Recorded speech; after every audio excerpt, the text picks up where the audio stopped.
Olá, tudo bem com você? Vamos recapitular mais uma lição da Escola Sabatina aqui, tratando do livro de Isaías. Nesta semana estudamos o tema Servir e Salvar.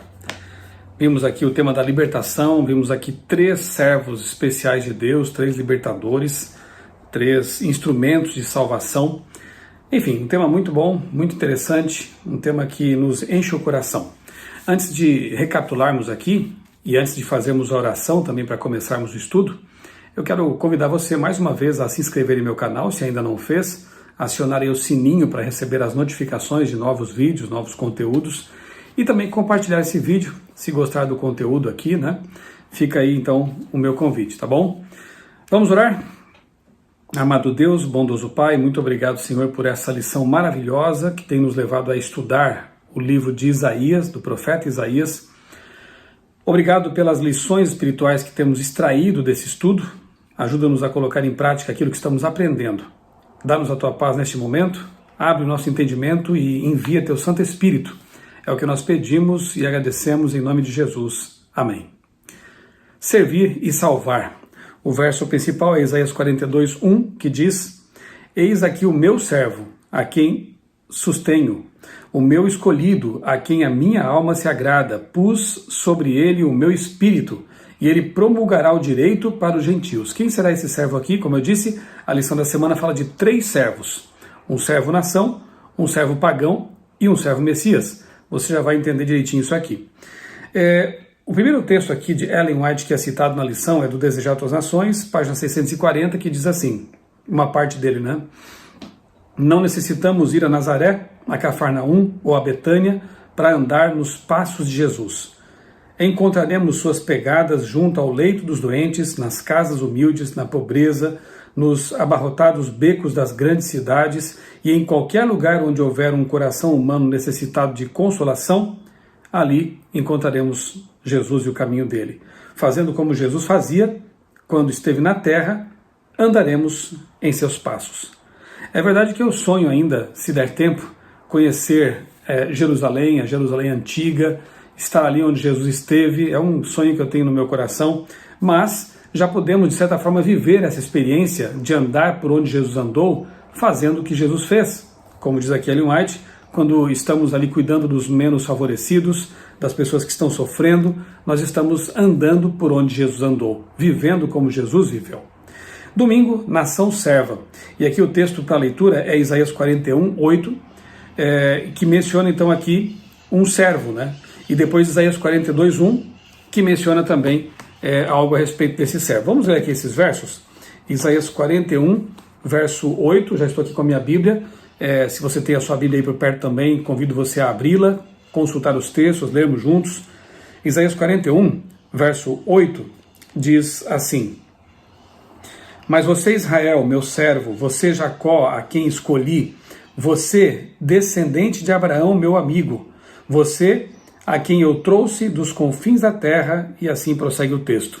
Depois o verso 42:1, o capítulo 42, verso 1, diz o seguinte: Eis aqui o meu servo, a quem sustenho, o meu escolhido, em quem a minha alma se agrada.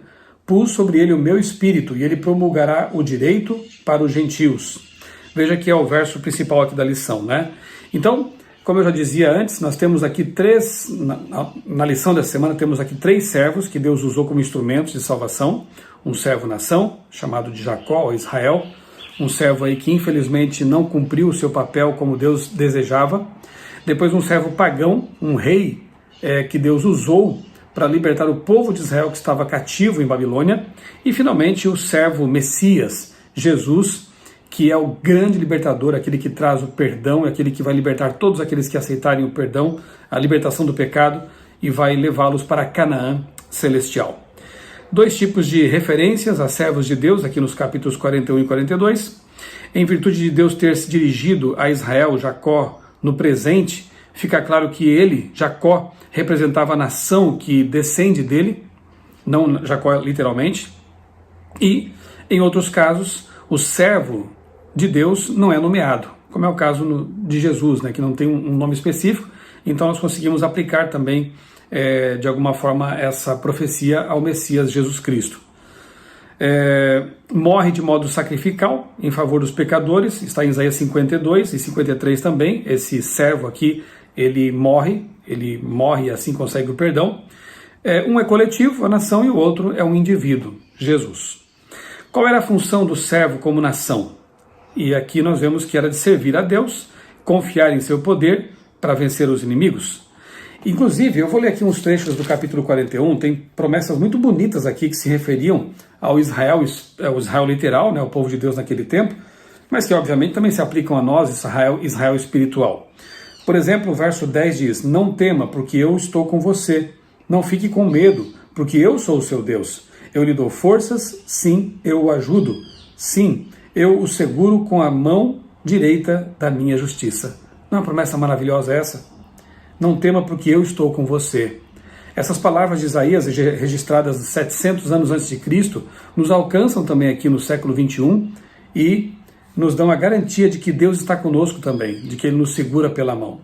Depois no verso 13 diz: porque eu, o Senhor, seu Deus, o tomo pela mão direita e lhe digo, não tenha medo, pois eu o ajudarei. E o verso 14 tem uma expressão aqui interessante: não tenha medo, ó vermezinho de Jacó, povozinho de Israel, pois eu o ajudarei, diz o Senhor, o seu Redentor, o Santo de Israel.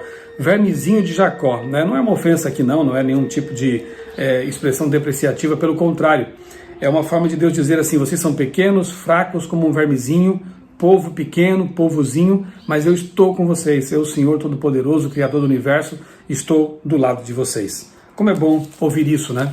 Mesmo quando você se sente um vermezinho, quando você se sente insignificante, saiba que você tem um Deus grandioso, todo-poderoso com você, e Ele quer segurar a sua mão, e Ele quer fazer com que você atravesse as lutas e dificuldades pelas quais você está passando.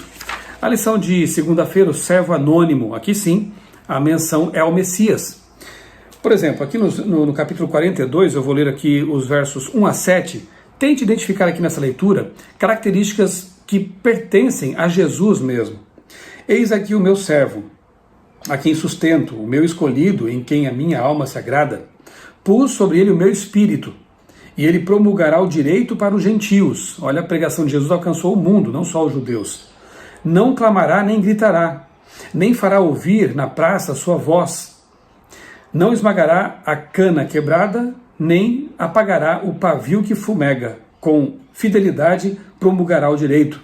Não desanimará, nem será esmagado, até que estabeleça na terra a justiça. Ele é a justiça nossa, né, Jesus. E as terras do mar aguardarão a sua doutrina. Assim, diz Deus, o Senhor que criou os céus e os estendeu, e que formou a terra e tudo que ela produz, que dá fôlego de vida ao povo que nela está, e ao espírito aos que andam nela, ou seja, dá vida aos seres que habitam a terra. Eu, o Senhor, chamei você de justiça. Eu o tomarei pela mão e o guardarei, e farei de você mediador da aliança com o povo. Quem é o nosso único mediador? Quem é o âmago, o centro da aliança de Deus com a humanidade? Jesus Cristo. Luz para os gentios, e ele foi de fato, para abrir os olhos aos cegos, para tirar da prisão os cativos, do cárcere os que jazem em trevas. Jesus é o libertador, ele veio trazer libertação. Interessante que quando você lê Mateus 12, 17 a 21, você encontra ali realmente, ou de 15 a 21, se preferir, você encontra ali a descrição mesma desse Messias. Antes de ler esse texto de Mateus, em que o autor inspirado aplica a Jesus essa leitura aqui que fizemos, só uma pequena explicação aqui sobre cana quebrada e pavio que fumega, né? Ele não esmagará a cana quebrada, nem apagará o pavio que fumega. Interessante que na literatura judaica, no Targum, ali é apresentado um Messias gentil, um Messias bondoso, um Messias carinhoso. Ou seja, se a pessoa já está destruída, já está quebrada, aqui comparada com uma cana rachada, se ela já é um pavio, lembra das lâmpadas antigas que eram alimentadas com azeite, e ali colocava-se então um pavio, acendia-se o pavio, aqui já era um pavio gasto, um pavio que estava fumegando, já estava sem utilidade praticamente. Para Jesus, pessoas quebradas e pessoas que estão ali fumegando, elas são tão importantes quanto quaisquer outras pessoas. E ele não vem para destruí-las, ele vem para ampará-las, ele vem para ajudá-las. Portanto, se você se sente como uma cana quebrada, ou como um pavio fumegante, já sem forças, entenda, creia e aceite que o Messias Jesus Cristo, ele veio justamente para fortalecer os fracos, para amparar aqueles que estavam desprezados. Não há cana que ele não possa restaurar, cana quebrada, e não há pavio fumegante que ele não possa transformar de novo numa luz poderosa. Creia nesse Messias. Então vamos ver aqui em Mateus capítulo 12, o cumprimento disso, né? Quando Mateus aplica então a Jesus aquilo que nós vemos aqui em Isaías capítulo 42. Mateus capítulo 12, versos 15 a 21. Veja que bonito o que nós encontramos aqui no Evangelho. Eu vou ler aqui a partir então do verso 15, se você tem sua Bíblia aí, acompanhe comigo. Mas Jesus, sabendo disto, afastou-se dali. Muitos o seguiram, e a todos ele curou, advertindo-lhes, porém, que não o expusessem à publicidade. Lembra que Isaías diz que ele não gritaria nas praças?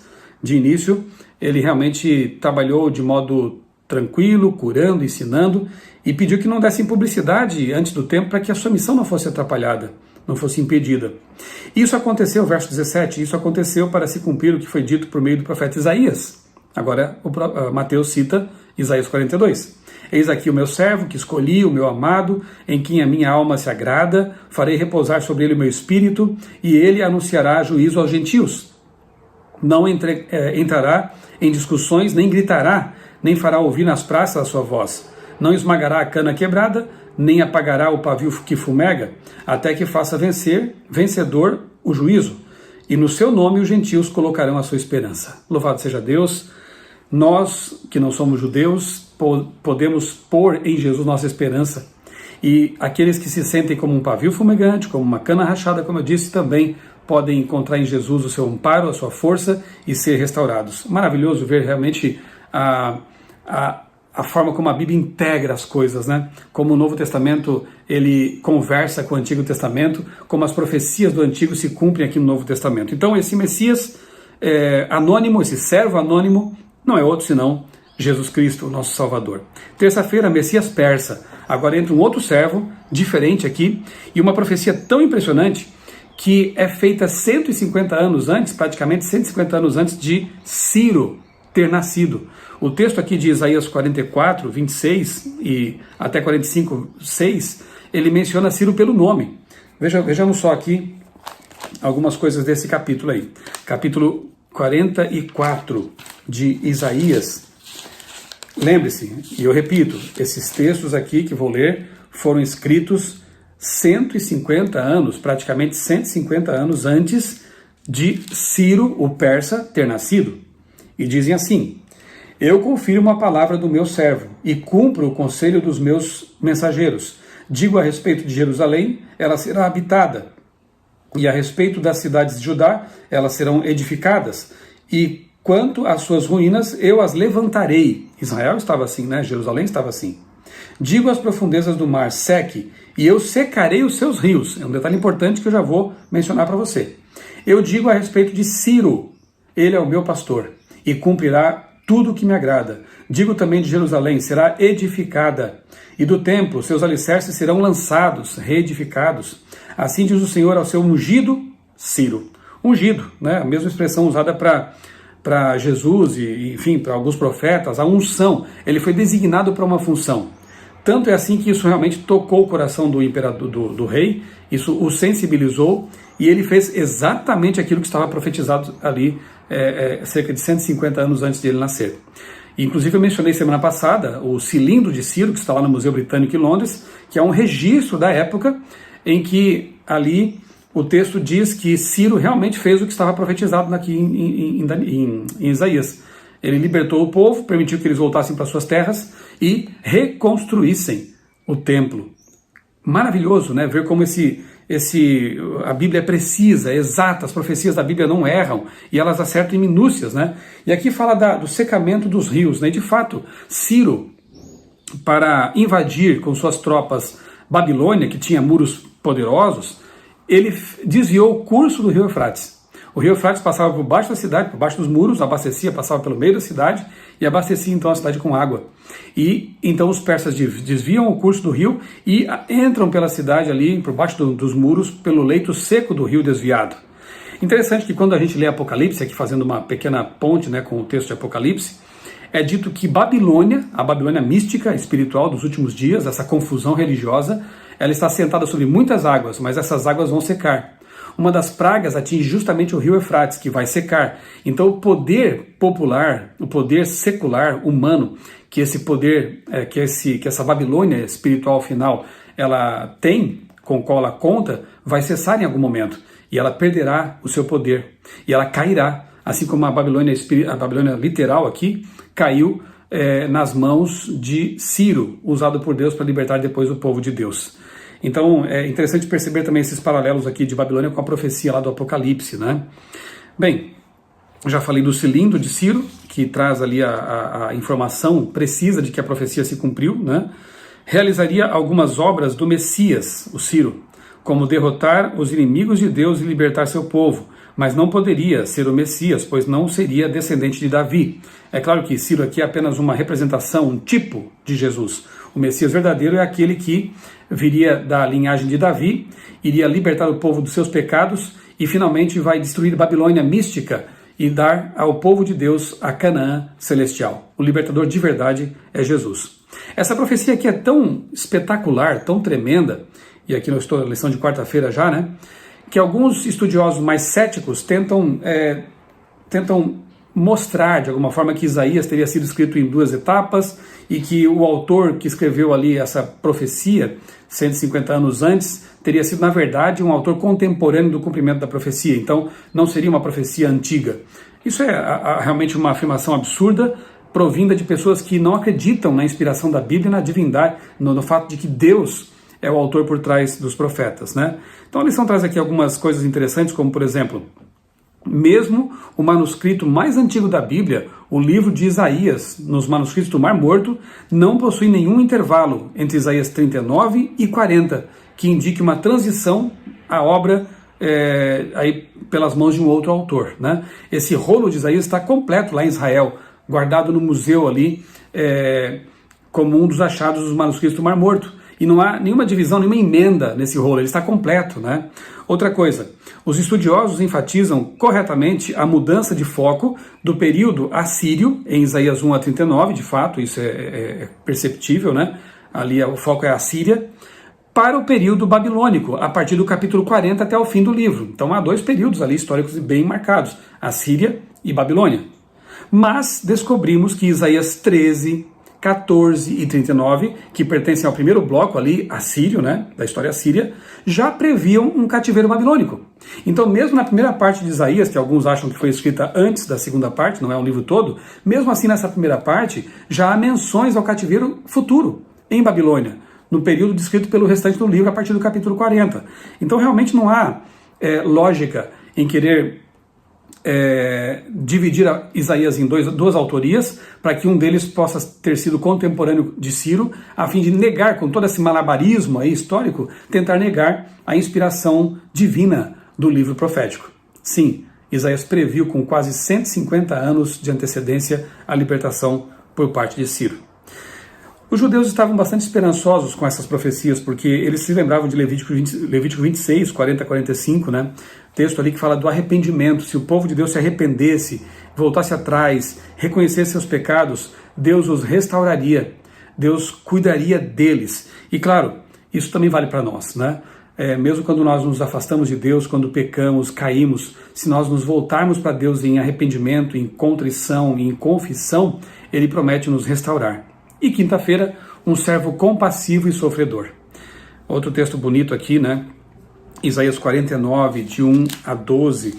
Vale a pena ler e meditar no que está escrito aqui, né?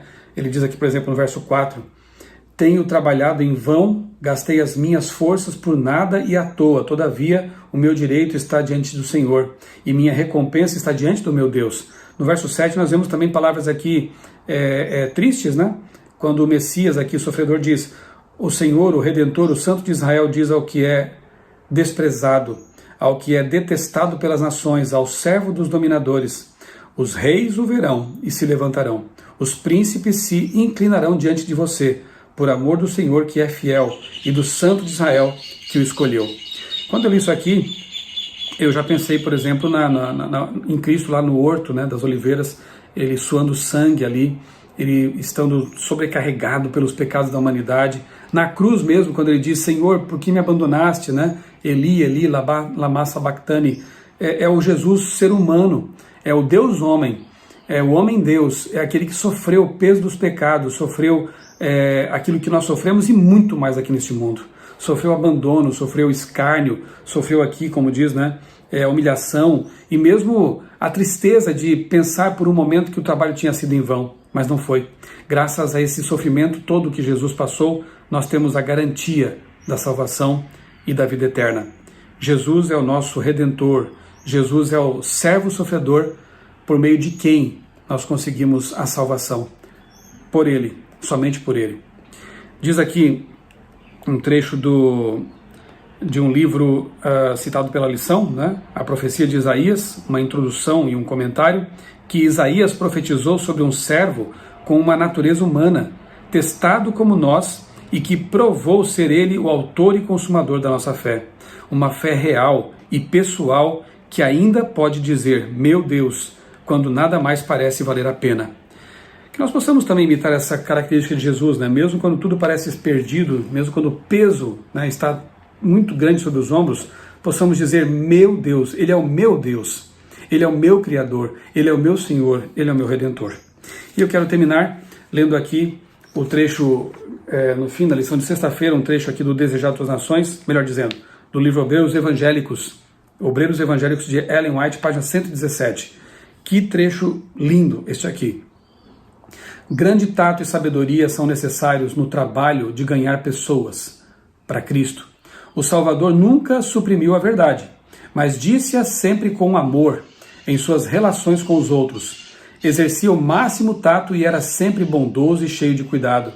Nunca foi rude, nunca proferiu desnecessariamente uma palavra severa, não ocasionou jamais uma dor desnecessária a um coração sensível, não censurava a fraqueza humana, denunciava destemidamente a hipocrisia, a incredulidade e a iniquidade, mas havia lágrimas na sua voz ao proferir suas palavras, suas repreensões esmagadoras. Nunca tornava a verdade cruel, porém manifestava profunda ternura pela humanidade. Toda pessoa era preciosa aos seus olhos. Conduzia-se com divina dignidade. Inclinava-se, todavia, com a mais terna compaixão e respeito para todo membro da família de Deus. Via em todos os corações a quem tinha a missão de salvar. Será que nossa igreja tem sido sempre assim? Será que nós temos sido sempre assim? Ainda que precisemos repreender o pecado, fazer isso com lágrimas na voz, quando tivermos que realmente falar com as pessoas que estão em erro, que nós possamos imitar Jesus, que Deus coloque em nós esse mesmo espírito, que ao encontrarmos canas quebradas e pavios fumegantes por aí, nós possamos reanimá-los, nós possamos confortá-los, possamos levantá-los como Jesus fez. E sejamos gratos a Deus pelos servos que Deus usou para redimir, para trazer luz à humanidade. Israel, no tempo em que foi essa luz, Ciro também foi, em algum momento, esse servo, e principalmente Jesus, o nosso Messias, o nosso Salvador, aquele que é realmente o centro das profecias, o nosso Senhor, o nosso Salvador. Vamos orar? Amado Deus, bondoso Pai, muito obrigado por mais essa lição. Aprendemos um pouco mais sobre Jesus, sobre a Tua Palavra, sobre as profecias. Nós mais uma vez reforçamos a nossa fé nas profecias por saber que elas são precisas, são exatas, porque só Tu conheces o futuro e só Tu revelas esse futuro aos Teus servos, os profetas. Bondoso Deus, obrigado pelo Messias Jesus, o servo sofredor, que sofreu tanto para que nós pudéssemos ter a esperança da vida eterna. Ele recebeu uma coroa de espinhos na cabeça para que nós possamos um dia receber uma coroa de ouro, a vida eterna. Obrigado, Senhor, por tanto amor. Nós te agradecemos e te pedimos que nos ajudes a ser mais semelhantes a Jesus, porque é em nome dele que nós te pedimos e te agradecemos. Amém. Um grande abraço para você, que Deus abençoe a sua vida e também a sua família.